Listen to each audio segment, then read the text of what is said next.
দেখে নেব 29শে অগস্ট আপনাদের দিন কেমন যাবে। প্রি শাফলড কার্ড রাখা আছে এখানে। আপনাদের জীবনে নতুন প্রেম আসতে পারে। যারা সিঙ্গেল ম্যানিফেস্ট করছিলেন ভালোবাসা, নতুন প্রেম আসতে পারে, কেউ আপনাকে প্রপোজ করতে পারে বা আপনি কাউকে প্রপোজ করলেন। পজিটিভ রেজাল্ট আসা কিন্তু ভীষণ রকমের সম্ভব। কোনো অর্থ সংক্রান্ত ব্যাপারে সিদ্ধান্ত গ্রহণ করতে হতে পারে আপনাদের। হয়তো চাকরি ক্ষেত্রে কোনো পরিবর্তন আসতে পারে বা ব্যবসা আয় উন্নতির ক্ষেত্রে কোনো পরিবর্তন বা ভালো চেঞ্জেস আসতে পারে, কোনো সিদ্ধান্ত নিতে হতে পারে, সেক্ষেত্রে আপনাকে সিদ্ধান্তটি নেবেন। কোথাও বেড়াতে যাওয়ার পরিকল্পনা খুব সাকসেসফুলি করতে পারেন। কর্মক্ষেত্রেও কোনো পরিকল্পনা কিন্তু আপনাদের খুব সাকসেসফুল হতে চলেছে দিনটিতে।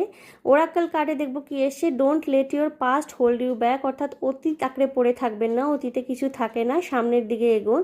এবং আরেকটি কার্ডে কি বলছি, ইমোশনস আর রানিং হাই, অর্থাৎ ইমোশনালি খুব ভালনারেবল থাকতে চলেছেন এই দিনটিতে, যা আপনাকে সিদ্ধান্ত